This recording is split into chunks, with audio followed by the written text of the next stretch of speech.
বেরাদার, বাবারা, ভাইরা, মা বোনেরা, আমার ইমাম মুসলিম রাদিয়াল্লাহু তাআলা আনহু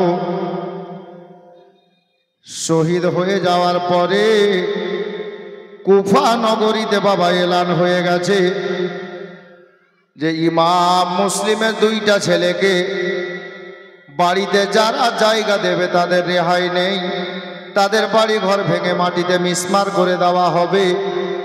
আল্লাহু আকবার কবীরা। আর এদিকে খবর ছড়িয়ে গেছে ইমাম মুসলিম আর দুনিয়াতে নাই, দুনিয়া থেকে পরলোক গমন করেছেন, শহীদ বরণ করেছেন। এ খবর খানা কুফার অলিগলিতে বাবা ছড়িয়ে গেছে। সেই দিন সকালবেলাতে সরকারি টাইমে বাবা বাড়ির বাইরে ওই বাড়ির মালিকটা এলেন, যিনার নাম কাজী সারি বলা হয়েছে। ওই কাজী সারি বাড়ির বাইরে থেকে রাস্তার মধ্যে থেকে শুনতে পেয়ে গেল যে ইমাম মুসলিম আর দুনিয়াতে নাই গো, ইমাম মুসলিমের দেহ থেকে মাথা খানা কেটে নেওয়া হয়েছে। কাজী সারি শোনার পরে চিন্তায় পড়ে গেলেন, আল্লাহ, ইমাম মুসলিমের কচি কচি দুটা বেটা আমার ঘরে ঘুমিয়ে আছে, আমার বাড়িতে ঘুমিয়ে আছে। বাবা নাই যখন শুনবে বাচ্চাগুলো কত না কান্না করবে গো, আমি ওই মুসলিমের দুইটা বেটাকে কিভাবে সান্ত্বনা দেব। অনেক চিন্তা ভাবনা করে বাবা হাজরাতে গেরামি ওই কাজী সারি নিজের বাড়িতে প্রবেশ করলেন।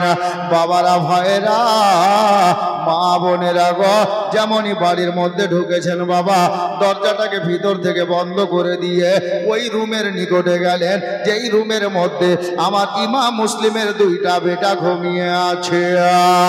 এ বেরাদার, মা বোনেরা, হাজরাতে গেরামি ইমাম মুসলিমের বাচ্চা দুটি যে ঘরে ঘুমিয়ে আছে ওই ঘরের দরজাটাকে বাবা আস্তে করে খুলে দিয়ে, অল্প করে খুলে দিয়ে বাবা যেমনই গেটে দাঁড়িয়ে ওই বাড়ির মালিক তাকিয়েছে গো, দেখে মনে হলো কি জানেন, আসমানের পূর্ণিমার চাঁদ ওই কাজী সারির বাড়িতে দুটা ঘুমিয়ে আছে। পূর্ণিমার চাঁদের মতো চেহারা ইমাম মুসলিমের দুইটা বেটা বাবা ঘুমিয়ে আছে। কাজী সারি চিন্তায় পড়ে গেলেন, আল্লাহ, এত সুন্দর নুরানি চেহারা বাচ্চা দুটোর বাবা দুনিয়াতে নাই, আর যদি গিয়ে আমি বলি বাবা রে তোদের বাবা দুনিয়াতে নাই রে, তখন বাচ্চা দুটির অবস্থা কি হবে? আব্বা আব্বা বলে কাঁদবে, আমি কিভাবে তাদেরকে সামলাবো? কিন্তু কিছু করার নাই, খবর তো দিতেই হবে। হাজরাতে গেরামি বাচ্চা দুটো বাবা আজকে একটু গোসল পানি করে দুদিন পরে খানা টানা খেয়ে বিছানায় ঘুমিয়েছে, ঘুম চলে এসছে বাবা। বাচ্চা দুটোর মাথার কাছে কাজী সারি বসে গেছে। ওই কাজী সাহেব বাচ্চা দুটির মাথার কাছে বসে মাথাতে হাত বোলাচ্ছে। আহারে, পূর্ণিমার চাঁদের মতো চেহারা বাবা দুনিয়া ছেড়ে দিল। বাবারা, ভাইরা, যেমনই বাচ্চা দুটো চেহারাতে হাত লাগিয়ে দেওয়া, ওই বাচ্চা দুটো বিছানায় শুয়েছিল বটে, তবে ঘুমটা ভেঙে গেল, চোখ দুটো বাবা খুলে দিলেন। যেমনই চোখ খুলেছেন দেখতে পাওয়া গেল ওই বাচ্চা দুটার মাথার কাছে বাড়িওয়ালাটা, বাড়ির মালিক খানা ওই কাজী সারি বাবা বসে আছে। আর বাচ্চা দুটো বলছেন, চাচা কি ব্যাপার গো, আজকে দুদিন থেকে আপনার বাড়িতে আছি, এতটা আদর আপনি কোনো সময় করেন নাই, হঠাৎ করে এত আদর যত্ন বুঝতে পারলাম না চাচা। বলে, বেটা কিছু না রে, তোদেরকে দেখে মনটা যেন কেমন করে উঠলো রে, তাই আমি তোর চাচা তোদের মাথার কাছে এসে বসে গেছি বেটা। তখন হঠাৎ করে বাচ্চা দুটো বলছেন, চাচা গো, ও বাড়ির মালিক চাচা যান, গতকালকে আমার আব্বা যান আমাদের দুই ভাইকে আপনার বাড়িতে রেখে গেছেন চাচা, আমার আব্বার কোনো খবর এখন পর্যন্ত পাইনি গো, আমাদের আব্বা যান কোথায় আছেন? যেমনই আব্বার কথা বলা, মা বোনেরা, বাবারা, ভাইরা, চাচারা গো, কাজী সারি বাবা যেমনই আব্বার কথা বলেছে, আব্বার কথা শোনার পরে হাজরাতে ইমাম মুসলিমের কচি কচি বেটা দুটোকে কাজী সারি বলছেন আর চোখের পানি ঝরাচ্ছেন, বেটা রে, এ বেটা রে, আর তোদের বাবা দুনিয়াতে নাই রে, আমি একটু পূর্বে রাস্তায় শুনে আসলাম রে বেটা, তোদের বাবা ইমাম মুসলিমকে ইবনে জিয়াদ তালওয়ার দিয়ে জাল্লাদকে দিয়ে গলা কেটে শহীদ করে দিয়েছে। হ্যাঁ বেরাদার, 8 বছর 10 বছরের কচি কচি বাচ্চা দুটি গো যেমনই কথাটা শুনেছে রে বাবা, ইমাম মুসলিমের বেটা দুটি আব্বা আব্বা বলে কাঁদতে আরম্ভ করেছেন। কাঁদছেন আর বলছেন, ওগো চাচা যান, আমাদের বাড়ি যে কুফাতে না গো, আমাদের বাড়ি যে নবীর সোনার মদিনাতে গো, আমরা সোনার মদিনা যাব কার সাথে? চাচা জানেন গো, আমাদের মা দুনিয়াতে বেঁচে নাই গো, আমরা আব্বার কাছে ছোট থেকে মানুষ হয়েছি, এত বড় হয়েছি চাচা, আমাদেরকে কে বেটা বলে ডাক দেবে? আমরা কার সাথে সোনার মদিনা যাব? আল্লাহ আল্লাহ। ওই বাচ্চা দুটোর কথা শুনে বাবা কাজী সাহেব বাচ্চা দুটোকে সিনায় লাগিয়ে কপালে চুমা দিলেন। বেটা কাঁদিস না রে, দেয়ালেরও কান আছে। আমি এটাও খবর শুনলাম রে বেটা, যে তোদের দুই ভাইকে ধরার জন্য ইবনে জিয়াদ সরকারি লোক ছেড়ে দিয়েছে। বাচ্চা দুটি বলছেন, চাচা তাহলে আমরা কি করব? আমাদেরকেও কি ওই বাবার মতো করে ধরে নিবে তারা? ওই কাজী সাহেব বলতে লাগলেন, বেটা কাঁদিস না, চুপ কর, আমি চেষ্টা চালাচ্ছি, দেখছি রে তোদের দুই ভাইকে কিভাবে সোনার মদিনায় পাঠানো যাবে। কাজী সাহেব বাইরে গেলেন, খবর লাগালেন বাবা বাবুল আরকাইন বলে একটা জায়গা, যেখান থেকে সেই দিন বৈকাল বেলাতে একটা কাফেলা সোনার মদিনার দিকে রওনা হবে। বাড়িতে আসার পরে নিজের একটা ছেলে, যে ছেলেটার নাম কেতাবে লেখা আছে আসাদ, আসাদকে ডাক দিলেন, বেটা আসাদ।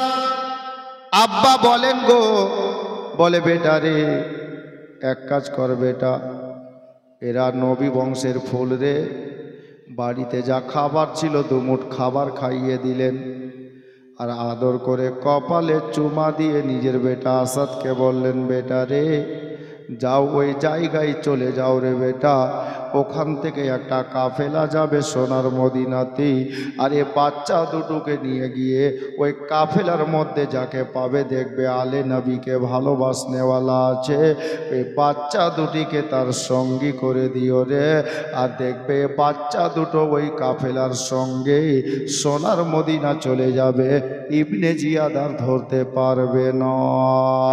ঠিক আছে আব্বা, তাই হবে।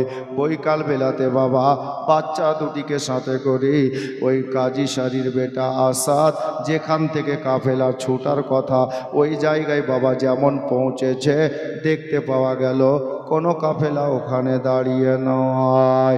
লোকজনদেরকে জিজ্ঞাসা করলেন, আসাদ ওগো আল্লাহর বান্দারা বলো তো, এখান থেকে যে একটা কাফেলা আজকে সোনার মদিনা যাওয়ার কথা, খবর কি?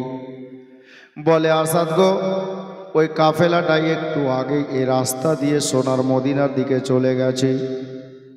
কাজী সাহেবের ছেলে আসাদ বলল, বেটা একটু তাড়াতাড়ি চল রে, চল তোদের দুই ভাইকে আমি কাফেলার সঙ্গী করে দিতে পারি কি না দেখি।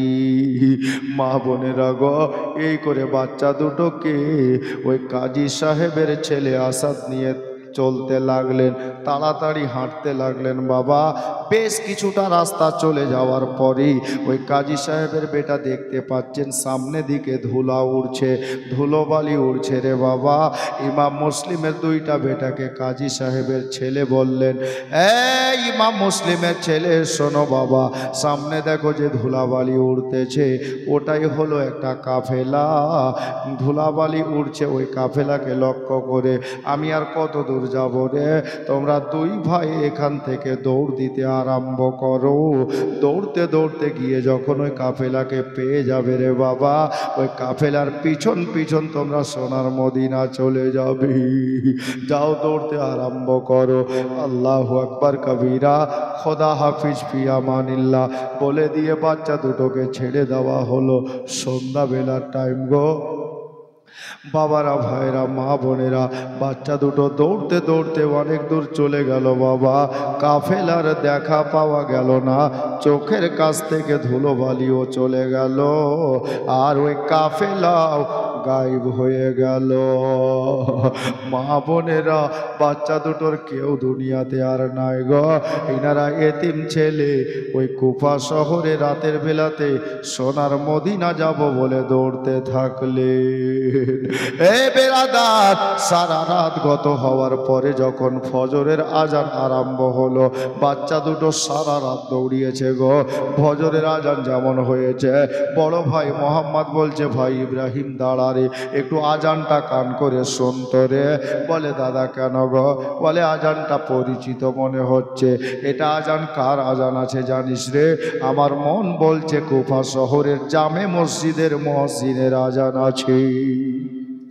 এ ভাই ইব্রাহিম, তার মানে এটাই যে আমরা সারা রাত কুফা শহরে দৌড়িয়েছি মদিনা যাব বলে, এখন পর্যন্ত কুফা শহরের বাইরে যেতে পারিনি। ছোট ভাই বলছেন, দাদা এবার কি হবে গো? ওই বাড়ির মালিক তো বলেছিলেন চাচা যান যে আমাদের দুই ভাইকে ধরার জন্য ইবনে জিয়াদ লোক ছেড়ে দিয়েছে। বাবারা, ছোট ভাই বড় ভাই দুইজন মিলে একটা পরামর্শ করলেন। বাবা, ইমাম মুসলিমের দুইটা ছেলে যেখানে দাঁড়িয়েছিলেন, দেখলেন ওই রাস্তার ধারে একটা পাহাড় আছে, আর পাহাড়ের গোড়াতে, পাহাড়ের নিচে বাবা একটা খড়ল ছিল, যাকে আমরা বাংলায় গর্ত বলে থাকি। ওই গর্তের মধ্যে দুই ভাই লুকিয়ে গেলেন। কেন বলেন তো?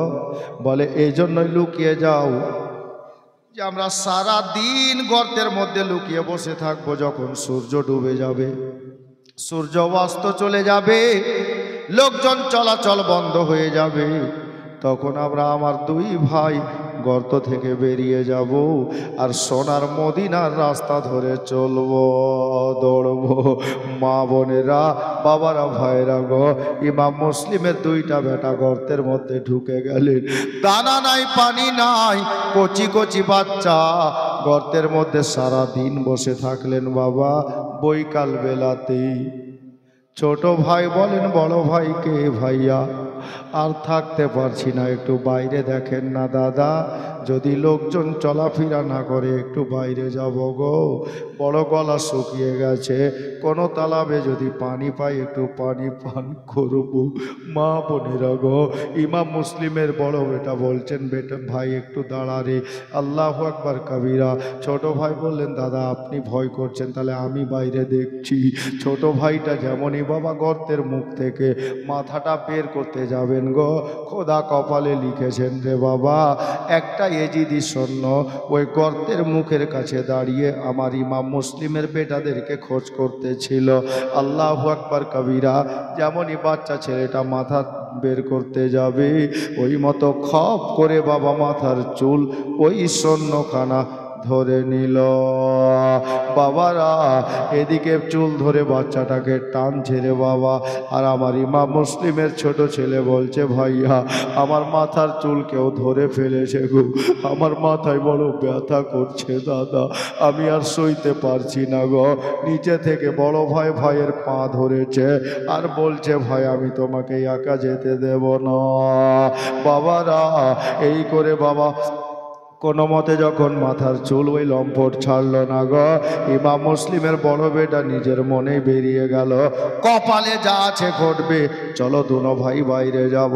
এবার বাচ্চা দুটোকে পেয়ে ইবনে জিয়াদের সৈন্য বাবা গ্রেপ্তার করে গভর্নর হাউসে ইবনে জিয়াদের সামনে হাজির করলো। ইবনে জিয়াদ বলল, যাও বাচ্চা দুটোকে নিয়ে গিয়ে জেলখানায় বন্দি করে দাও, এখন বাচ্চা দুটোর ব্যাপারে কিছু বলা যাবে না, এজিদকে চিঠি লিখবো, ইয়াজিদ যেটা বলবে সেটা করব। বাবারা, বাচ্চা দুটোকে নিয়ে গিয়ে জেলখানায় ভরে দিল, আর গেটে তালা মেরে একটা লোককে গেটম্যান হিসাবে, গেটের দারোগা হিসাবে, জেলখানার দারোগা হিসাবে যাকে দায়িত্ব দেওয়া হলো বাবা, ওই লোকটার নাম কেতাবে লেখা আছে মাসকুর। ওই লোকটার নাম হলো মাসকুর। মাসকুরকে চেয়ার দিয়ে গেটম্যান করে বসিয়ে দিল। এবার রাত হয়েছে, রাতটা যখন গভীর হয়েছে, কেউ আর জেগে নাই। বাচ্চা দুটো জেলখানাতে বসে বসে একে অপরের সঙ্গে গলা ধরে নিয়ে কাঁদছে, ভাইয়া ভাইয়া গো, আমি শুনেছি আমার ওই বাড়ির মালিক চাচা জানের মুখে যে আমার আব্বাকে একটা রাত জেলখানাতে বন্দি রেখে তারপর দিন জেলখানা থেকে বের করে গলাটা কেটে নিয়েছি।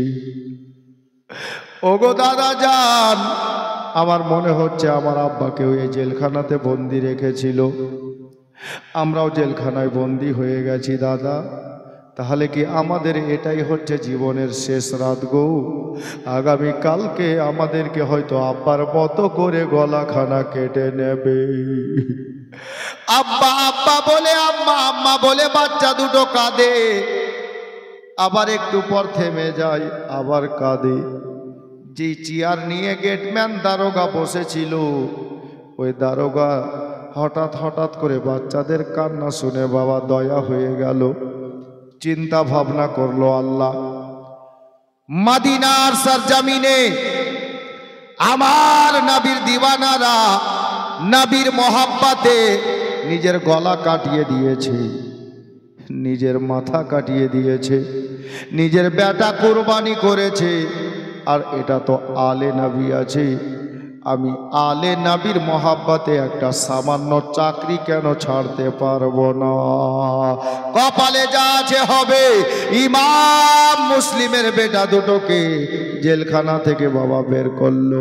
ইমাম মুসলিমের বেটা বলছে, চাচা গো, আমাদের কি এখনই বের করার সময় হয়ে গেল চাচা? আব্বার মতো গলা কেটে নেওয়া হবে। ওই মাস্কুর লোকটা বলল, বেটা রে কাঁদিস না বেটা, কাঁদিস না, আমি তোদেরকে শাস্তি করার জন্য নয় রে, তোদেরকে রেহাই করার জন্য জেলখানা থেকে বের করছি। ইমাম মুসলিমের বেটা দুটো বলল, চাচা আমাদেরকে বের করবেন, ছেড়ে দিবেন, আপনি নিজের কথাটা কি ভেবেছেন চাচা? বলে ভেবেছি বেটা। কি ভেবেছেন গো? বলে আপনার চাকরি আপনি ইবনে জিয়াদকে জবাব কি দেবেন? আপনাকে চাকরি থেকে বাদ দিতে পারে, জান থেকে মেরে দিতে পারে। ইমাম মুসলিমের বেটা দুটোকে ইমাম মুসলিমের লাল দুটিকে মাস্কুর নামক লোকটা বলতে লাগলো, বেটা রে, ইমাম মুসলিমের ছেলে রে, বেটা আমি মাস্কুরকে আলে নবীর মোহাব্বতে যদি গলা কাটাতে হয়, চাকরি ছাড়তে হয়, আমাকে যদি সাসপেন্ড করে দেয় আমি ছাড়তে রাজি আছি, চাকরি ছেড়ে দেব, বেতন নেব না, তবুও আমি তোমাদের দুই ভাইকে জেলখানাতে রাখবো না রে, তোমাদেরকে সোনার মদিনার রাস্তা ধরে ছেড়ে দেব। লোকটা কি করলো বাবারা?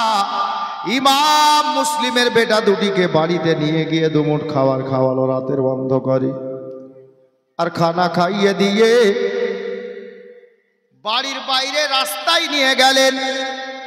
রাস্তায় গিয়ে বহু দূরে একটা আলো দেখতে পাওয়া যাচ্ছে, টিম টিম করে জ্বলছে। মাস্কুর নামক লোকটা বলল, বেটা রে, ওই যে আলো দেখতে পাচ্ছিস, ওই আলোটা হলো কাদসিয়ার আলো। ওই কাদসিয়াতে আমার নিজের মায়ের পেটের ভাই, যার নাম হলো কাতওয়াল, ওই কাতওয়াল নামক ভাইটা ওই নদীর ঘাটে কাজ করে। তোরা এই রাস্তা দিয়ে সোজা চলে যাবি, আলোটাকে ফলো করতে করতে ওখানে যাবি, লোকটাকে বলবি, ওগো কাতওয়াল, আপনার দাদা মাস্কুরের জেলখানা থেকে আমরা আসলাম, আমাদেরকে নদীটা ওই পার করে দাও, নদীটা পার করে দাও। বাবা জানিস রে, যখন ওই নদীটা পার হয়ে যাবি তোদেরকে আর কেউ ধরতে পারবে না। ওই নদীটা পার করে রাস্তা মদিনা লেগে আছে, সোজা রাস্তা। বাবারা, ভাইরা, মা বোনেরা গো, ইমাম মুসলিমের বাচ্চা দুটি বাবা দৌড়তে আরম্ভ করলেন। আল্লাহু আকবার কবিরা। এইদিকে বাচ্চা দুটোকে দৌড়তে দেন বাবা, একটু মাস্কুরের দুটা কথা শুনে নি। সকাল হয়ে গেল বাবা, সকাল 8টা-9টাতে কেউ গভর্নর হাউসে মন্ত্রীকে গিয়ে বলল, ওগো ইবনে জিয়াদ, কি হলো রে? বলে শুনেছেন কিছু? বলে কি? বলে ইমাম মুসলিমের দুইটা বেটাকে জেলখানাতে বন্দি রাখা হয়েছিল, ওই বাচ্চা দুটো জেলখানাতে নাই, পালিয়ে গেছে। হ্যাঁ, পালিয়ে গেছে? বলে হ্যাঁ শুনলাম তো। আরে কিভাবে পালালো? ইমাম মুসলিমের বেটা দুটি কিভাবে জেলখানা থেকে পালালো? তখন ওই লোকটা বলল, আমাকে গরম দেখিয়ে কথা বলে লাভ নেই, যাকে গেটম্যান বানিয়ে রেখেছিলেন তাকে ডেকে জিজ্ঞেস করেন। আমি শুনলাম তাই বললাম। বাবারা, ভাইরা, মা বোনেরা, মাসকুরকে ডাকা হলো। মাসকুরকে জিজ্ঞেস করা হলো, মাসকুর রে কি হলো? ইবনে জিয়াদ বলে জেলখানাতে ইমাম মুসলিমের ছেলে দুটি যে রাখা হয়েছিল, এই মুহূর্তে শুনলাম যে বাচ্চা দুটি জেলখানাতে নাই, পালিয়ে গেছে। মাসকুর বলল, ইবনে জিয়াদ ভুল শুনেছেন, পালাইনি। ইবনে জিয়াদ খুশি হলো, পালাইনি, তার মানে বাচ্চা দুটি আছে। তো ইবনে জিয়াদকে মাসকুর বলল, বাচ্চা দুটি জেলখানাতে নাই। কথা দেখেন, পালাইনি আবার বলছে জেলখানাতে নাই। আহা, মাসকুর বাচ্চা দুটি পালাইনি আবার জেলখানাতে নাই, তার মানে কি? মাসকুর বলল, এই ইবনে জিয়াদ, ওই বাচ্চা দুটি জেলখানাতে নাই এটা সত্যি, পালিয়ে যায়নি এটাও সত্যি। ওরা আলে নবী গো, নবীর বংশধর গো, ওনারা পালিয়ে যেতে জানেন না গো। ওনারা পালিয়ে যাননি, বরঞ্চ আমি সসম্মানে তাদেরকে জেলখানা থেকে বের করে বাড়িতে নিয়ে গিয়ে পেট ভরে দুমুঠ খাইয়ে দিয়ে আমি নিজের হাতের নাম লিখা আংটিখানার বাচ্চা দুটির হাতে দিয়ে আমি সসম্মানে মদিনার রাস্তা ধরিয়ে বিদায় করে দিয়েছি। তখন ইবনে জিয়াদ বলল, এ মাসকুর, বাচ্চা দুটিকে কষ্ট করে সৈন্যদেরকে ছেড়ে ধরে মাঙালাম, বাচ্চা দুটিকে ছেড়ে তোর লাভ কি হলো? মাসকুর জবাবে বলছেন, এই ইবনে জিয়াদ, বাচ্চা দুটিকে ধরে এনে তুমি রাখলে আমি ছেড়ে দিলাম, আমার লাভ কি হলো? এটা শোনার আগে একটা বার বলো তো, গতকালকে পাড়ার শেষে তুমি বাচ্চা দুটোর বাবাকে বিনা কারণে বিনা দোষে ছাদে তুলে গলাটা কেটে নিলে, ইমাম মুসলিমের গলা কেটে তোমার লাভ কি হলো? ইবনে জিয়াদ মন্ত্রী বলল, এই মাসকুর, জবান সামলে কথা বল, কার সামনে কথা বলছিস? তুই কি আমাকে চিনিস? তো মাসকুর বলছে, তোকে তো দূরের কথা, তোর বাপ মা তোর খানদান কেউ চিনি। কেমন চিনিস রে? বলে তাহলে শুনে নে, বায়োডাটা বলে দিচ্ছি। কিভাবে চিনিস বলতো? বলে তোর নাম হলো ওবায়দুল্লাহ, তোর বাপের নাম হলো জিয়াদ, তোর মায়ের নাম হলো মারজানা, আর তোর একটা ভাই আছে, তোর ভাইয়ের নাম হলো ওসমান, আর তোর বাড়ি হলো বুসরা শহরে। ইবনে জিয়াদ বলছে, ঠিকই তো, এই সব ভালোভাবে আমার জানে আর চিনে। তো আচ্ছা তুই আমাকে চিনিস? বলে হ্যাঁ। আচ্ছা তুই আমার পাওয়ার জানিস? বলে পাওয়ার জানি। কি পাওয়ার বলতো? বলে এই ইবনে জিয়াদ, তোমার পাওয়ার এতটা আছে, তুমি চাইলে আমার গলাটা কেটে দিতে পারো, আমার চাকরি খেয়ে নিতে পারো, আমাকে চাবুক দিয়ে মারতে পারো, আমার বাড়ি ঘর ভেঙে মিশিয়ে দিতে পারো মাটিতে। তবে এই ইবনে জিয়াদ শোনো, তোমার পাওয়ার আছে, পাওয়ার একদিন শেষ হয়ে যাবে, কিন্তু মোবাইল যদি ঠিক থাকে, মোবাইলের টাওয়ার কোনোদিন শেষ হবে না। এ বেরাদার, ইবনে জিয়াদ বলতে চাইছে, মাসকুর বলতে চাইছেন, ইবনে জিয়াদ শোনো গো, তোমার পাওয়ার আছে, তোমার পাওয়ার সাপ্লাই হয় দামেস্ক শহর থেকে, এজিদের দরবার থেকে, আর আমি মাসকুরের টাওয়ার আছে, ওই টাওয়ার সাপ্লাই হয় সোনার মদিনা থেকে। তোমার পাওয়ার একদিন নষ্ট হয়ে যাবে, শেষ হয়ে যাবে, কিন্তু আমি মাসকুরের এমন টাওয়ারের সঙ্গে কানেকশন, যে টাওয়ার জীবনে বিজি ব্যস্ত হবে না। তাই কোনো বাংলা কবি এরকম লিখেছিলেন, যদিও আমি গজল পড়ার মুডে নেই, বা একটা লাইন মনে পড়ে গেল জীবনীতে মিলিয়ে দেওয়ার জন্য। জি, के 786 92 786 92 লাগাও রে মোবাইল নম্বর, ধরবে মদিনার সেন্টার, নেটওয়ার্ক বিজি কবু হয় না জি, নেটওয়ার্ক বিজি কবু হয় না জি, এমন এক ইজি টাওয়ার ধরবে মদিনার সেন্টার। ইশকে নবীজির সিম কার্ড লাগাও, बड़ा अनोखा शेर আছে।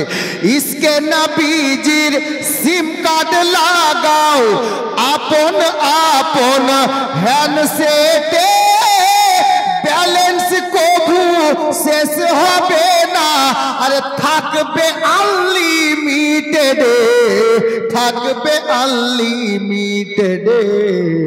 দরুদ পড়ে রিচার্জ করুন, দরুদ পড়ে রিচার্জ করুন, আরে দারুন এই নবীর ওয়াফার ধরবে মদিনার সেন্টার। নেটওয়ার্ক বিজি কবু হয় না জি, নেটওয়ার্ক বিজি কবু হয় না জি, এমন এক ইজি টাওয়ার ধরবে মদিনার সেন্টার। বাবা ভাইরা মা বোনেরা, আমার নবীর প্রেমিক আলে নবীর প্রেমিক মাসকুর নামক লোকটাকে এবার ইবনে জিয়াদ বলল, তাহলে মাসকুর আমার পাওয়ার দেখ। জাল্লাদকে ডাকা হলো, আর জাল্লাদকে ডেকে বলা হলো, জাল্লাদ রে এই মাসকুরকে নিয়ে যা ফাঁকা ময়দানে, হাতে একটা আপনার কি বলে চামের চাবুক দিয়ে দেওয়া হলো, এই কোড়াটা নিয়ে যা আর গুনতি করে মাসকুরকে দাঁড় করিয়ে 500 কোড়া গুনতি করে মারো। এটা মাসকুরের শাস্তি। এবার বাবা মাসকুরকে নিয়ে যাওয়া হচ্ছে হাজরাতে গেরামি, মাসকুর আগে বাড়ছে, জাল্লাদ আগে বাড়ছে। ইবনে জিয়াদ ডাক দিয়ে বলল, এই জাল্লাদ একটু দাঁড়িয়ে যা, একটা কথা শুনে নে। কি কথা গো? বলে শোন, সরকারি একটা নিয়ম আছে। কি নিয়ম আছে বলুন? বলে গুনতি করে 500 কোড়া মারবে, তবে কোড়াগুলো মারার টাইমে খেয়াল রাখবে, কোড়া মারতে মারতে যদি লোকটা পড়ে যায়, শুয়ে যায়, দাঁড়িয়ে না থাকে, তাহলে আর কোড়া মারা যাবে না। আর শেষ কথা হলো এটা, ইবনে জিয়াদ বলল, জাল্লাদ শোনো রে, কোড়াগুলো যে মাসকুরের গায়ে মারবি ভালো করে লক্ষ্য করে মারিস রে। কি লক্ষ্য করব হুজুর? বলে লক্ষ্য করবি যেন একটাও কোড়া মাসকুরের গায়ে আসতে পড়ে না, যেটা কোড়া আসতে পড়বে গুনতি করে আসিস। তো জাল্লাদ বলছে, হুজুর গুনতি করে আসবো, ওই কোড়াগুলো কি হবে? বলে জটা কোড়া আস্তে করে মারবি, গুনতি করে আসার পরে এখানে দাঁড়াবি, ওই তটা কোড়া আবার তোর পিঠে পড়বে। এত বড় জাল্লাদ। বলে ঠিক আছে। ফাঁকা মাঠে যাওয়া হলো, ফাঁকা ময়দানে মাসকুর দাঁড়িয়ে গেছেন। এ বেরাদার, মারতে আরম্ভ করবে। মাসকুর বলছে, জাল্লাদ দাঁড়া রে, মারার আগে একটা কথা শুন। কি কথা রে মাসকুর? বলে শুনে নে, শুনে নে। মাসকুর বলছেন, ভাই জাল্লাদ, এখানে তোর নেতা নাই আর আমার নেতা নাই রে, কিন্তু আমার ইমান, আমার দয়ার নবী আমাকে দেখতেছেন। এ জাল্লাদ শোনো, আমি মাসকুর তোমারে বলছি, আমাকে কোড়াগুলো মারবে যেন আসতে মারিও না। তো মাসকুর যখন এই কথা বলছে আসতে মারিও না, তো জাল্লাদ বলছে কেন? বলে এজন্য যে আমি আলে নবীর মোহাব্বতে মার খাবো, আমাকে লাগবে না। আর একটা চাবুক যদি তোমার গায়ে পড়ে তুমি সইতে পারবে না, এই জন্য বলছি তুমি আসতে মারিও না। ঠিক আছে, তাই হবে। জাল্লাদ বলছে, মাসকুর রেডি হয়ে যা। হাজরাতে মাসকুর রেডি হয়ে গেছে, এবার চাবুকটা মারতে যাবে। বাবা আমার ইমাম মুসলিমের বেটার দিওয়ানা, আলে নবীর পারওয়ানা হাজরাতে গেরামি, হাজরাতে মাসকুর বললেন, এই জাল্লাদ একটু দাঁড়িয়ে যা, একটা কাজ করে নি রে। কি কাজ রে? রে মাস্কুর। মাস্কুরের গায়ে একটা জামা ছিল বাবা, ওই জামা খানোকে চটচট করে বাটনগুলো খুলে দিয়ে আপনার খালি গায়ে দাঁড়িয়ে গেলেন। আল্লাহু আকবার কাবীরা। ইমাম মুসলিমের দিওয়ানাকে দেখে, মাস্কুরকে দেখে জাল্লাদ জিজ্ঞাসা করলো, এ মাস্কুর বলো তো, আমি তোমাকে মারবো, গায়ের জামাটা কেন খুলে ফেলে দিলে রে? বলে এই জন্য জামা খুললাম যে আমি আলে নবীর মহাব্বতে মার খাবো, আর তুমি চাবুক নিয়ে মারবে। চাবুকটার আগাল এসে যদি আমার জামাতে জড়িয়ে যায়, তোমার হাতে ব্যথা হবে, টানতে দেরি হবে, যার কারণে আমি জামাটা খুলে দিলাম রে। এবার তুমি আরাম করে আমাকে মারতে থাকো। একবার জোরে বলেন সুবহানাল্লাহ। আলে নবীর প্রেমিককে দেখেন, বলছে এবার আরাম করে তুমি মারতে থাকো। বাবারা, ভাইরা, মা বোনেরা, আমার ইমাম মুসলিমের দিওয়ানাকে দাঁড় করিয়ে জাল্লাদ ইবনে জিয়াদের ওয়ার্ডারে এই জাল্লাদ চাবুকখানা তুলে মারতে আরম্ভ করলো। এত জোরে চাবুকখানা চালালো রে বাবা, হযরতে মাসকুরের শরীরে লেগে গেল, পিঠে লেগে গিয়ে ওই চাবুকের আঘাতে 4 আঙ্গুল ফেটে গিয়ে বাবা শরীর থেকে রক্ত বেরোতে আরম্ভ করেছে। ওই রক্তগুলো গড়িয়ে গড়িয়ে মাটিকে লাল করে যাচ্ছে, এত জোরে চাবুক চালিয়েছে। কেতাব লেখক বলছেন বাবা, শহীদ ইবনে শহীদ বলে একটা কেতাব আছে, ওটার লেখক জানাব হযরত মাওলানা আল্লামা সায়েম চিশতি নামে লেখকটা, উনি লিখছেন এত জোরে মারা হয়েছে, দেহ থেকে রক্ত বেরিয়ে মা জমিনে পড়ছে, জমিনটা লাল হয়ে যাচ্ছে। কিন্তু বেরাদার, জাল্লাদ লক্ষ্য করে দেখলো হযরতে ইমাম মুসলিমের দিওয়ানা মাসকুরের জবান থেকে মা বাবা বলে কোনো শব্দ বেরোয়নি, আহ উ বলে কোনো শব্দ বেরোয়নি গো। আমার মাসকুরের জবানে বেরোচ্ছে বিসমিল্লাহির রহমানির রহিম। বিসমিল্লাহ শরীফ পাঠ করেছেন। জাল্লাদ চাবুকটা গুছিয়ে নিল, চাবুকটা গুছিয়ে নিয়ে ডাক দিয়ে বলছে, ওরে মাসকুর, এত জোরে তোমাকে মারলাম, এত জোরে আমি চাবুক চালিয়েছি যে তোমার শরীরটা ফেটে গিয়ে, পিঠটা চামটা ফেটে গিয়ে একেবারে তাজা তাজা রক্ত গড়িয়ে জমিনে পড়ছে, আমার বাহুটা কেঁপে গেছে। কিন্তু তুমি মা বলে কান্না করনি, বাবা বলে কান্না করনি, আহ উ বলে কোনো শব্দ বেরোয়নি, তোমার মুখে বিসমিল্লাহ শরীফ বেরিয়েছে। এটার কারণটা কি জানতে পারি? মাসকুর বলছে, জাল্লাদ রে, এই পৃথিবীর বুকে যত কাজ আছে সব নেক কাজ আছে, যত আল্লাহকে রাজি করার জন্য নেক কাজ আছে, আমি সবটা কাজকে ভালোবাসি। তবে জাল্লাদ শুনে নে, আমার মায়ার নবীর হাদিসে পাক আছে, যখন কোনো ভালো কাজ আরম্ভ করতে যাবে বিসমিল্লাহ শরীফ দিয়ে আরম্ভ করিও, ওই কাজটা ভালোভাবে সম্পূর্ণ হবে। আর যদি বিসমিল্লাহ পড়া না হয়, কাজটাও অসম্পূর্ণ থেকে যায়, আধুরা থেকে যায়। এই জাল্লাদ, আলে নবীর মহব্বতে আমি মার খাচ্ছি রে, আমার জন্য এই পৃথিবীর জমিনে এর থেকে ভালো কাজ হতে আর পারে না, যার কারণে তুমি বিসমিল্লাহ পড়নি রে, আমি মাসকুর নিজেই বিসমিল্লাহ পাঠ করে নিয়েছি। বাবা, হযরতে মাসকুরের জবান থেকে প্রথম চাবুকে বেরোলো বিসমিল্লাহ শরীফ। জাল্লাদ তুমি মারো, দেরি করিও না। জাল্লাদ দ্বিতীয় চাবুক তুলল বাবা, আবার চাবুক কানা তুলে যেমনই মাসকুরের পিঠে মেরেছে, হযরতে মাসকুর মা বলে বাবা বলে কাঁদলেন না গো। হযরতে মাসকুর আল্লাহর কাছে দোয়া করছেন, আল্লাহ আল্লাহ গো, আলে নবীর মহাব্বতে, নবী বংশের ফুলের ভালোবাসাতে আমি মার খাচ্ছি, আল্লাহ আমাকে সহ্য করার তৌফিক দান করে। আবু সুফিয়ান সাহেব 1000, এটা কে দিয়েছিল? বেলাল নামে 500, আল্লাহ কবুল করুক। বাবারা, ভাইয়েরা, মা বোনেরা গো, শুনেন কি হচ্ছে। তারপরে দ্বিতীয় নম্বর চাবুক পড়াতে মাসকুরের জবান থেকে বেরোলো, আল্লাহ আল্লাহ গো, আপনি আমাকে এই মার সহ্য করার তৌফিক দান করেন। যখন 3 নম্বর চাবুকটা পড়ল, হযরতে মাসকুরের জবান থেকে বেরোচ্ছে, আল্লাহ আলে নবীর মহব্বতে আমি মার খাচ্ছি। আল্লাহ এই মার খেতে খেতে আমার জবান থেকে যেন কোনো কুবাক্য না বেরোয়, যেন কোনো খারাপ ভাষা না বেরিয়ে যায়। আল্লাহ এইটুকু তৌফিক আমাকে দাও।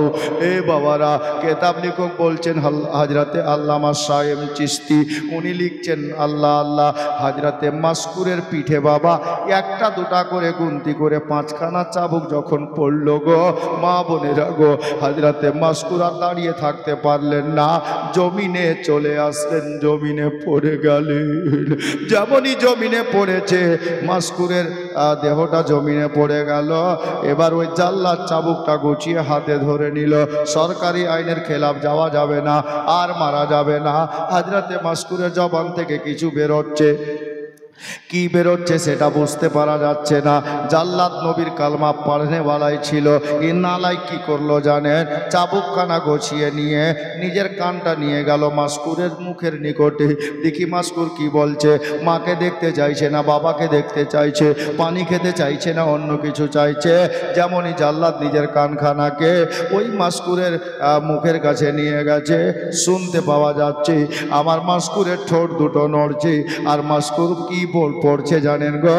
মাসকুর পড়ছে আশহাদু আল্লাহ ইলাহা ইল্লাল্লাহ ওয়া আশহাদু আন্না মুহাম্মাদান আবদুহু ওয়া রাসূলুহু। এ বেরাদার, বাবারা, ভাইরা, মা বোনেরা গো, হযরতে মাসকুর আমার নবীর কলমা পড়ছে। এ বেরাদার, আল্লাহ পাক গায়েব থেকে ডাক দিয়ে বললেন, ইজরাইল ফারিস্তা রে, দেরি করিস না, দেরি করিস না রে, দেখ আমার নবীর প্রেমে, আমার নবীর ভালোবাসাতে হযরতে মাসকুর আজকে মার খেয়ে আমার নবীর কলমা পড়ছে, জমিনে পড়ে নি। যা যা যা রে ইজরাইল, আমি আল্লাহ নির্দেশ দিলাম রে, হযরতে মাসকুরকে আর কষ্ট দেওয়া যাবে না রে। এই জাল্লাদ এত কষ্ট দিয়েছে, আমি আল্লাহ মাসকুরের মহব্বত কবুল করে নিয়েছি। যাও মাসকুরের দেহ থেকে আত্মাখানা কবজ করে নিয়ে এসো। এ বেরাদার, হযরতে গেরামি ইজরাইল ফারিস্তা নাজিল হলেন, মাসকুরের দেহ থেকে আত্মাখানা কবজ করে নিলেন। বাবারা, ভাইরা, মা বোনেরা গো, আমার মাসকুর দুনিয়া থেকে পর্দা করে গেলেন। একবার পড়েন ইন্না লিল্লাহি ওয়া ইন্না ইলাইহি রাজিউন। মাসকুর দুনিয়া থেকে বিদায় নিলেন, আত্মাখানা নিয়ে আল্লাহর দরবারে আরজ করছেন, ইজরাইল, আল্লাহ গো, আপনার বান্দা মাসকুরের আত্মা কোথায় রাখবো? আমার আল্লাহ বলছেন, গায়েব থেকে আওয়াজ দান করলেন, এই ইজরাইল শোনো শোনো, মাসকুর আমাকে এত খুশি করেছে, মাসকুরি এত আমাকে খুশি করেছে রে, আমার নবীর ওসিলাতে আমি আল্লাহ আমার মাসকুরের প্রতি সন্তুষ্ট হয়ে গেছি। এই ইজরাইল, আমার মাসকুরের দেহ থেকে যেই আত্মাখানা নিয়ে এসেছো, ওই আত্মাখানাকে কোথায় রাখবে তুমি খোঁজ করছো?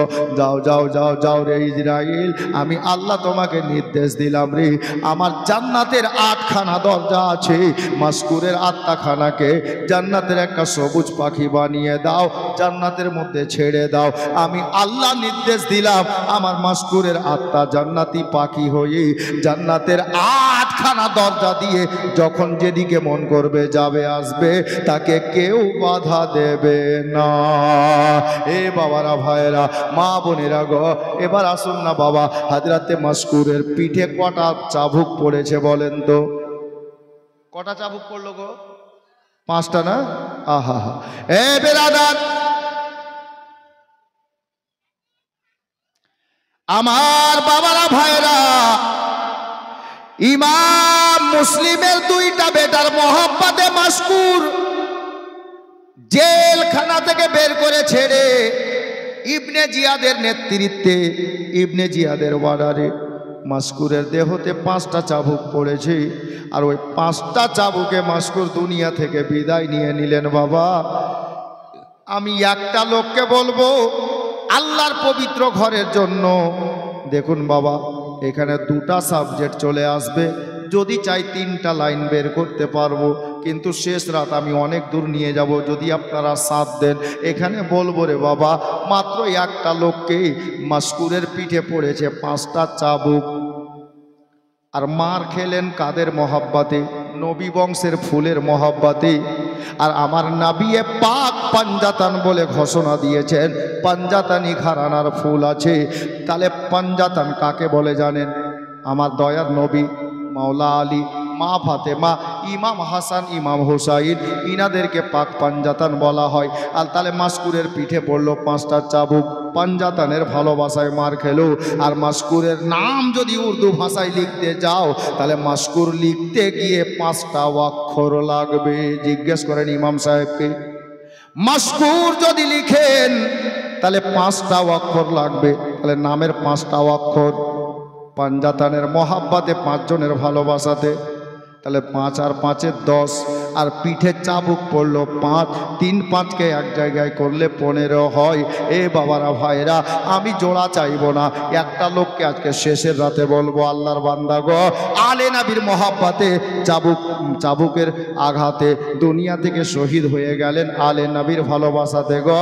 একটা আল্লাহর কোনো বান্দা আজকে শেষ রাত্রিতে আল্লাহর ঘরের জন্য 3 5 1500 টাকা কেউ দিতে পারবে? পারবে বাবা? একজন। আমি জোড়া চাইবো না, আমার জীবনী গাইবো, মাত্র একটা লোক। পারবেন? বলুন দেখি, একটু তাড়াতাড়ি করিয়েন, দেরি করিয়েন না, আমি দেরি করতে চাইছি না। আচ্ছা, কমিটির লোককে বলবো পিছন থেকে যে বাবা চাচা আসবে সাইড দিয়ে পাঠিয়ে দেন সামনের দিকে, এতটা লোককে না উঠানো ভালো হবে নাকি? আশা করছি শুনতে পাচ্ছেন, পিছনে জায়গা একটু শর্ট হচ্ছে, তো আমি বলবো পিছন থেকে যে বাবা চাচা দাদা আসবেন ওনাদেরকে এই সাইড দিয়ে রাস্তা আছে সামনের দিকে পাঠিয়ে দিয়েন। মাইকের শব্দ শুনছেন, যিনারা আসছেন চাচা, আমিও বলবো কমিটির তরফ থেকে অনুরোধ করে যে আপনারা একটু সাইড দিয়ে হেঁটে চলে আসেন, রাস্তা আছে। জি বাবা, একটা কোনো আল্লাহর বান্দা, কোনো দাদা বা চাচা পারবেন পাঞ্জাতানের মহাব্বাতে 1500 টাকা আল্লাহর পবিত্র ঘরে দিতে? আজকে শেষ রাত গো।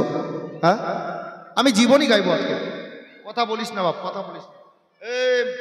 বাচ্চি, এই বস,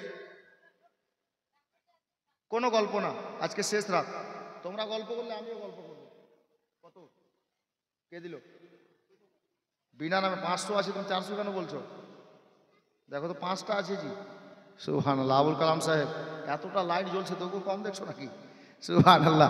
একজন আল্লাহর বান্দা 500 টাকা দিয়েছেন, আল্লাহ কবুল করুক, আমিন সুম্মা আমিন, জাযাকাল্লাহ। তো বলছিলাম একটা লোক 1500 টাকা দিতে পারবেন না? একজন মাত্র, আমি তোরা চাইবো না। পারবেন? একটু তাড়াতাড়ি হাত দেখান তো, কোনো ভাই দাদা চাচা কেউ একজন। আলে নবীর মহাব্বতে হাজরাতে মাসকুর জান্নাতের সবুজ পাখি হয়ে গেলেন। হ্যাঁ, আল্লাহ কবুল করে নিলেন। তো আলে নবীর ভালোবাসাতে 1500 টাকা আল্লাহর ঘর মসজিদের জন্য একটা আল্লাহর বান্দা পারবেন না? আছেন? একজন, কেউ, মাত্র একজন।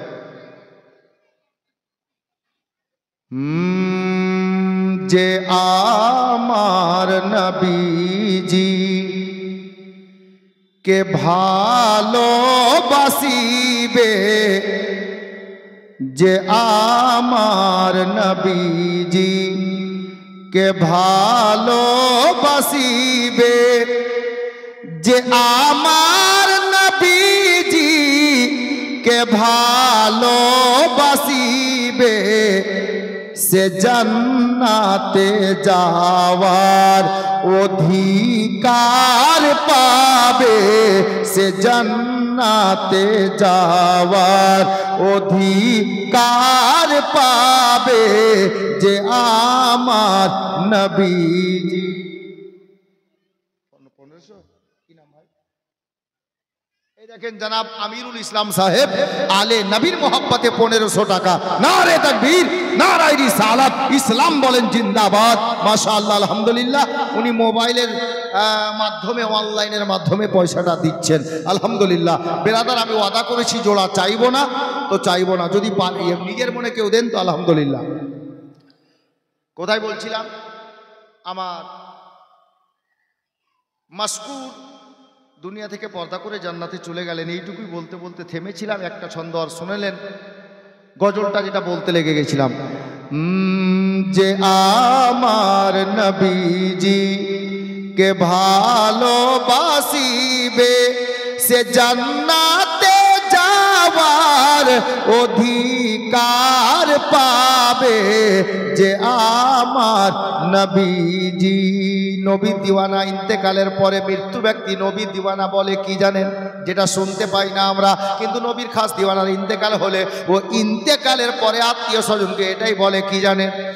চলো নিয়ে আমার জানাজা বেরাদার, চলো নিয়ে আমার জানাজা বেরাদার, চলো নিয়ে আমার জানাজা বেরাদার। কেন? কবরে নবীজির, কবরে নবীজির দিদার হবে, কবরে নবীজির দিদার হবে। যে আমার নবীজি কে ভালোবাসিবে সে জান্নাতে যাওয়ার অধিকার পাবে। যে আমার নবীজি। বেরাদার বাবারা, আমার ইমাম মুসলিমের দুই ছেলে ওদিকে রাস্তায় দৌড়তে ছিলেন, এটা মনে আছে তো? মাসকুর তো দুনিয়া ছেড়ে দিলেন, জান্নাতে চলে গেলেন। বেরাদার বাবারা, ভাইরা, মা বোনেরা, এবার অন্তরের কান লাগান। ইমাম মুসলিমের দুইটা বেটা বাবা সারা রাত সেই দিন দৌড়ালেন, ওই নদীর ঘাটে পৌঁছাতে পারলেন না। আবার ভোরবেলা যখন আজান হচ্ছে বাবা, আবারও বুঝতে পারা গেল আমরা সারা রাত দৌড়েছি, কিন্তু সোনার মদিনার রাস্তা ধরে এখন পর্যন্ত কুফা শহরের বাইরে যেতে পারি নাই। এ বাবারা, ভাইরা গো, অবশেষে কি হলো? বাচ্চা দুটি যেখানে দাঁড়িয়েছিলেন বাবা, ওই রাস্তার উপরে দেখলেন রাস্তার ধারে একটা গাছ আছে, আর গাছের পাশে রাস্তার ধারে একটা তালাব আছে, যাকে আমরা পুকুর বলে থাকি বাবা। একটা পুকুর আছে, তালাব আছে। ইমাম মুসলিমের দুইটা বেটা বললেন, আল্লাহ, আমরা কি সোনার মদিনা যেতে পারবো না? আর কোথায় যাব? আর কি করব? কিন্তু বাবারা, ভাইয়েরা, মা বোনেরা গো, ইমাম মুসলিমের বড় বেটা বললেন, ভাই ইব্রাহিম রে, একটা কাজ কর রে ভাই, আজকেও আমরা কুফার থেকে বাইরে যেতে পারিনি, চল একটা কাজ কর, আমাদেরকে কেউ দেখে নিলে মুসিবত হয়ে যাবে, কারণ জানি রে আমাদেরকে ধরার জন্য ইবনে জিয়াদ লোক ছেড়ে রেখেছে ভাই। তাহলে কি করবেন দাদা? কোথায় যাবেন? কার বাড়ি যাবেন? বলে, কারো বাড়িতে যাব না রে, চল আমরা গাছের উপরে উঠে যাই। কচি কচি বাচ্চা পাশে যেটা গাছ ছিল বাবা, ওই গাছের উপরে ডালে উঠে গেল, কেউ দেখবে না দাদা। বলে, না রে না, মানুষ চললে রাস্তা দেখে চলে, উপরে তাকাই না। সব মানুষ রাস্তা দিয়ে যাবে, আমরা উপরে দুই ভাই সারাদিন লুকিয়ে বসে থাকবো, আর সন্ধ্যা যখন হয়ে যাবে আবার সোনার মদিনার রাস্তা ধরে চলতে আরম্ভ করব। এই বলে বাচ্চা দুটো গাছে ডালে বসে গেলেন। এবার বাবা শত শত মানুষ যায় আসে, কেউ দেখতে পায় না। বৈকাল বেলাতে সূর্য অস্ত যাওয়ার কিছুক্ষণ পূর্বে আল্লাহু আকবার কবিরা, সামনে একটা বাড়ি দেখতে পাওয়া যাচ্ছে বাবা। ওই বাড়িটার মালিকের নাম হলো বাবা হারিস পাপি। ওই হারিস পাপির বাড়ি থেকে একটা বাঁধি, একটা চাকরনি যাকে বলা হয়, একটা চাকরনি, একটা দাসী বাবা, আল্লাহু আকবার কবিরা, পানি নেওয়ার জন্য ওই যে গাছের আপনার যে গাছে বসে আছে ইমাম মুসলিমের ছেলে দুটি, ওই গাছের নিচে যে তালাবটা আছে রাস্তার ধারে, ওই তালাবে পানি নেওয়ার জন্য দাসীটা চলে আসছে। আল্লাহু আকবার কবিরা। ইমাম মুসলিমের ছেলে দুটি বলছে, আল্লাহ যেন এই মেয়েটা আমাদেরকে না দেখে। সন্ধ্যা তো হয়ে এসছে, মেয়েটা পানি নিতে নামলো ঘাটে, আর পানির ঘাটে যেমনই গেছে, পানির দিকে যেমনই তাকাবে বাবা, যেমন তাকিয়েছে রে বাবা সন্ধ্যার কিছুক্ষণ পূর্বে, দেখবেন একটা সময় আছে বাবা, সন্ধ্যা হওয়ার আগে আসমানে চাঁদের একটা দৃশ্য দেখতে পাওয়া যায়। বেরাদার, ইমাম মুসলিমের দুইটা ছেলে গাছের ডালে বসে, বাচ্চা দুটি খালি আল্লাহ আল্লাহ করছে, আল্লাহ গো যেন ওই মেয়েটা আমাদের দুই ভাইকে দেখতে না পায়। মেয়েটার দিকে তাকাচ্ছে, মেয়েটা পানি নিতে নেমেছে, কলস ডুবাবে, পানি ভরবে, নিয়ে চলে যাবে, কিন্তু নদীর ঘাটে ওই আপনার কি বলে তালাবের ঘাটে গিয়ে মেয়েটা পানি আর ভরে না, ওই পানির দিকে বাবা তাকিয়ে আছে। বাচ্চা দুটো বলছে, আল্লাহ কেন মেয়েটা পানি নিয়ে চলে যাচ্ছে না? মা বোনেরা গো, অন্তরের কান লাগার গল্প করিয়েন না খালা, আমার বিশ্ব নবীর বাগানের ফুল গো, আলে নবী আওলাদে আলী গো, বাচ্চা দুটি বাবা দেখছে, আর ওই মেয়েটা কেন পানি ভরছে না জানেন গো? মেয়েটা চিন্তায় পড়ে গেছে, আল্লাহ আসমানের চাঁদ তো একটা হয়, আজকে তিনটা কেন দেখছি? একটা চাঁদ হয় তিনটা কেন দেখছি? তার কারণ কি? তার কারণ হলো একটা বাবা, যে ওই বাচ্চা দুটোর ছায়া গিয়ে মুখের চেহারা দুটি ভেসে উঠেছে পানিতে। ওই মেয়েটা চিন্তায় পড়ে গেল, আল্লাহ, আসমানে সত্যিকারে চাঁদ কি আজকে তিনটা হয়ে গেছে? আর পানি না ভরে বাবা যেমনই মুখটা উপরে তুলবে, ওই বাচ্চা দুটোর দুটো করে চারটা চোখ, আর মেয়েটার দুটা চোখ, ছয়টা চোখ এক জায়গায় হয়ে গেল।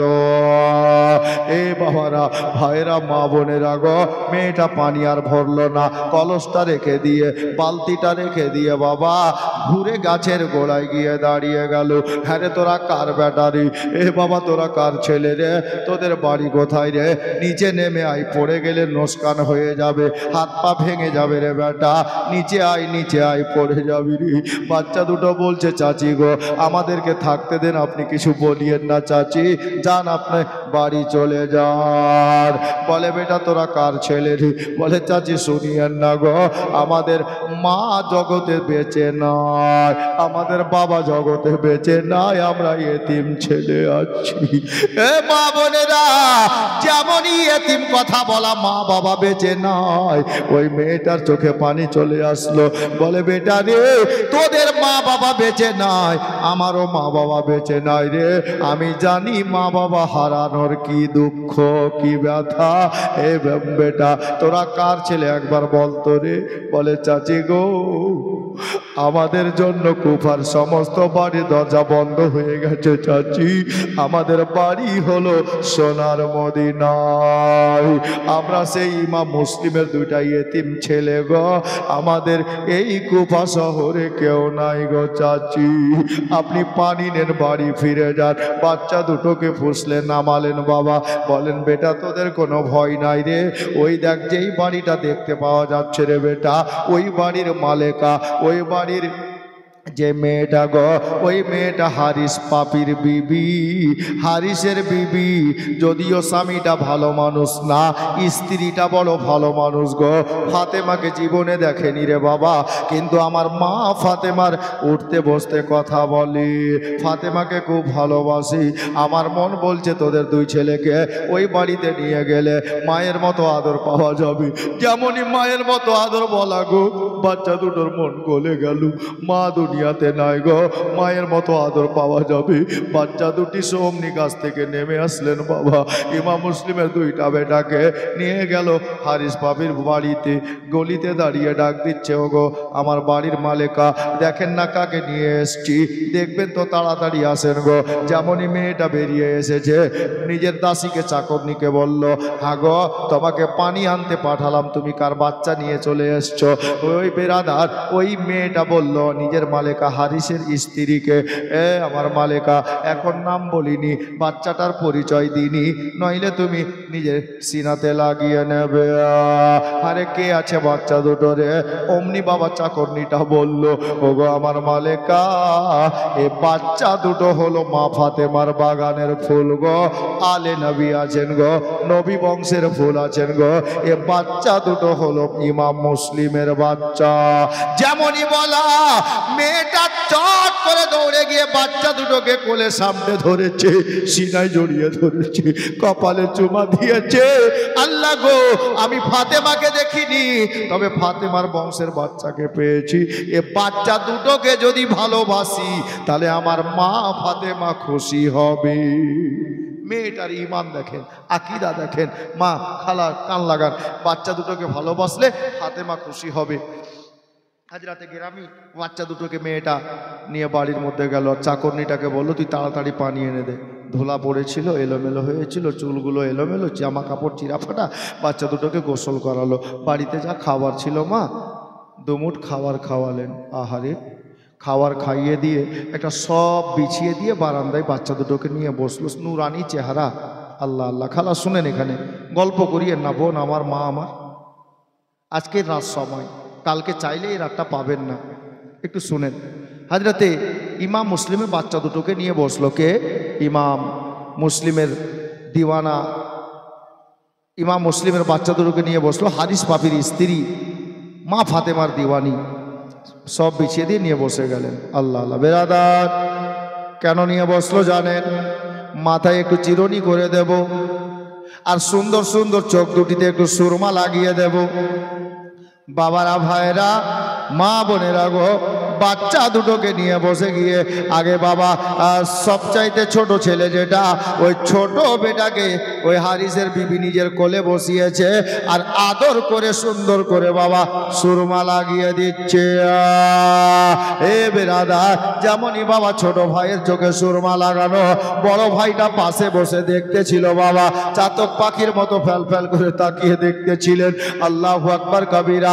এই মতো তাকিয়ে দেখতে দেখতে গো, জানি না কি হয়ে গেল, ওই বড় বেটা একবার মা বলে কেঁদে উঠলো। আর যেমনই মা বলে কেঁদে উঠেছে, কান্নার সাথে সাথে ছেলেটা জমিনে পড়ে অজ্ঞান হয়ে গেছে। ছোট ভাইটা বলছে, চাচি গো, আমাকে সুরমা পড়ানো লাগবে না, আমাকে সুরমার পড়ায়েন না চাচি, একটু আমার ভাইকে দেখেন গো চাচি, আমার ভাই কেন মা বলে অজ্ঞান হয়ে গেল। হারিসের বিবি দেখলেন বাচ্চা ইন্তেকাল করেনি, বেঁচে আছে, শ্বাস চলছে, জ্ঞান হারা হয়েছে, অজ্ঞান হয়ে গেছে, বেহুশ হয়ে গেছি। তাড়াতাড়ি করে বাবা ঠান্ডা শীতল পানি আনা হলো, একটু চেহারায় ছিটিয়ে দিয়ে বাচ্চাটাকে সজ্ঞানে ফিরিয়ে আনা হলো। ওই মেয়েটা বলছে, হারে বাবা, তুমি কেন মা বলে কেঁদে জমিনে অজ্ঞান হয়ে পড়ে গেলে? বলে, চাচি এমনি মন খারাপ করলো তাই। বলে, কারণটা তো বলবি রে বেটা। আমার মনে হচ্ছে তুমি চিন্তা করছিলে রে বেটা, যে তোমার ছোট ভাইকে আমি সুরমা পড়াচ্ছি, তোমাকে পড়াবো না। বাবা রে, এটা তোমার ছোট ভাই, যার কারণে ওকে আগে পড়াচ্ছি, আমি তোমাকে তারপরে পড়াতাম, ওর চোখে দেওয়া হলে তারপর তোমার চোখে সুরমা পড়িয়ে দিতাম। এ বেটা শোন রে, তুমি কেন মা বলে কেঁদে অজ্ঞান হয়ে গেলে? বাচ্চাটা জবাবে কি বলছে রে বাবা, দেখেন অন্তর ফেটে যাবে। বাচ্চাটা বলতে লাগলো, চাচি গো, আমি সুরমা পড়ার জন্য কাঁদি নাই, আমি সুরমা পড়বো বলে আমি কাঁদি নাই। কেন কেঁদেছিস রে বেটা? বলে, চাচি গো, সোনার মদিনাতে আমরা যখন ছোট্ট ছিলাম চাচি, আমাদের মা আমাদের দুই ভাইকে ঠিকে মতো কোলে বসিয়ে সুরমা পড়িয়ে দিতে।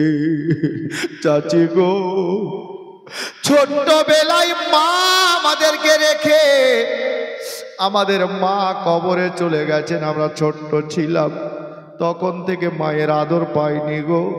তবে চাচি গো, আজকে যখন আমার ছোট ভাইয়ের চোখে আপনি সুরমা লাগিয়ে দিচ্ছিলেন চাচি, আমি তাকিয়ে দেখতে দেখতে আমার সেই মরা মায়ের কথা মনে পড়ে গেছে। আল্লাহ গো, আমাদের মা যদি দুনিয়ায় বেঁচে থাকতো গো, তাহলে আমরা ডেলি প্রতিদিন মায়ের কোলে মতো বসে সুরমা পড়তে পেতাম, মা আমাদেরকে মুখে করে খাইয়ে দিতে। ওই মায়ের কথা মনে পড়ে যাওয়াতে আমি নিজেকে থামতে না পেরে মা বলে অজ্ঞান হয়ে পড়ে গিয়েছিলাম।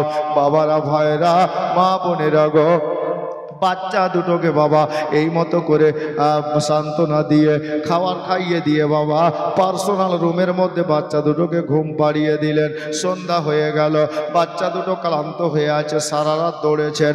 বাচ্চা দুটোকে ঘুম পাড়িয়ে দেওয়া হলো, আর বলে দিল হারিসের বিবি, বলে, বাবা রে, তোরা কেউ ঘরের বাইরে আসবি না, তোরা কান্নাকাটি করবি না, জোরে কথা বলবি না, কারণ তোদেরকে ধরার জন্য ইবনে জিয়াদ লোক ছেড়ে রেখেছে।